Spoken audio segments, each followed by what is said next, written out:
जावेद अख्तर हमेशा से अपने बेबाक बयानों के लिए जाने जाते हैं, लेकिन अभी उनकी हाल ही में हुई डिबेट खूब वायरल हो रही है क्योंकि उस डिबेट का टॉपिक भी कुछ ऐसा ही था। क्या खुदा का कोई अस्तित्व है, इस पर डिबेट होनी थी और जावेद अख्तर के सामने थे इस्लामिक स्कॉलर मुफ्ती इस्माइल नदवी। आपको बता दें, इस डिबेट को देखने के लिए पूरा ऑडिटोरियम खचाखच भरा दिखाई दिया था और अब इस इवेंट के खत्म होने के बाद इस पूरी डिबेट की क्लिप सोशल मीडिया पर वायरल हो रही हैं। ये पूरी डिबेट करीब 2 घंटे तक चली और इसमें कई सारे मुद्दे देखने को मिले थे, मगर इन दलीलों के बीच जावेद अख्तर ने गाजा का मुद्दा उठाया था। उन्होंने कहा कि अगर आपका खुदा सर्वव्यापी और दयालु है तो वो इतनी तबाही कैसे देख रहा है, वो और इसे अनदेखा कैसे कर रहा है। उन्होंने कहा कि अगर आप सर्वशक्तिमान हैं तो हर जगह मौजूद होंगे। जाहिर सी बात है, आप गाजा में भी होंगे, वहाँ पर बच्चों की चीथड़े उड़ते हैं और आप ये सब कैसे देख लेते हैं और आप फिर भी चाहते हैं कि मैं आप पर विश्वास करूं। इसके बाद जावेद ने व्यंग करते हुए कहा कि इससे अच्छे तो हमारे प्रधानमंत्री हैं, वो कुछ तो ख्याल करते हैं। आपको बता दें, धार्मिक हिंसा का जिक्र करते हुए जावेद अख्तर ने सवाल उठाया कि आखिरकार खुदा के नाम पर सवाल पूछना आखिरकार बंद क्यों हो जाता है।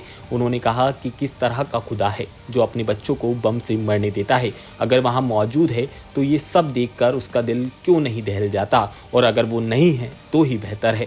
आपको बता दें, इस सवाल के जवाब ने इस्माइल ने भी ज़बरदस्त तरह से जवाब दिया और खुदा को निर्दोष बताया। उन्होंने कहा कि ये जो पूरा मामला है इसमें खुदा का कोई दोष नहीं है और इसके लिए इंसान ही पूरी तरह से जिम्मेदार है। ईश्वर कभी भी किसी की बुराई नहीं चाहता। उनने जितने भी संसाधन बनाए हैं वो व्यक्ति के इस्तेमाल के लिए बनाए हैं। अब कोई कहीं जाकर बम फोड़ देता है तो उसमें व्यक्ति का दोष है, और अगर कुछ आपदा भी आती है तो उसके पीछे का भी कुछ अलग कारण होता है। आपको बता दें, इस डिबेट को देखकर हर कोई हैरान था और कई मोमेंट ऐसे थे जब कोई अपनी हंसी नहीं रोक पा रहा था और लगातार ये डिबेट एक टर्निंग पॉइंट पर पहुंचती है। अब प्रोग्राम खत्म होने के बाद ये पूरी डिबेट सोशल मीडिया पर वायरल है।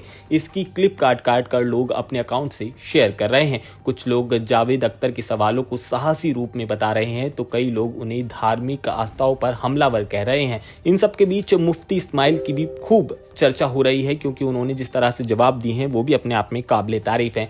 ऐसे में ये पहली बार हुआ है जब दो ऐसे लोगों के बीच में डिबेट हुई जो एक धर्म को मानने वाला है और एक नास्तिक है। अब इस पूरी डिबेट को लेकर क्या कुछ निकल कर सामने आता है तो आने वाला वक्त बताएगा, क्योंकि जिस तरह से प्रधानमंत्री नरेंद्र मोदी की तारीफ करते हुए जावेद अख्तर दिखे हैं, बेशक वो व्यंग के रूप में हो, लेकिन उन्होंने खूब सुर्खियां बटोरी हैं क्योंकि आमूमन तौर से जावेद अख्तर इस तरह से बात नहीं करते हैं।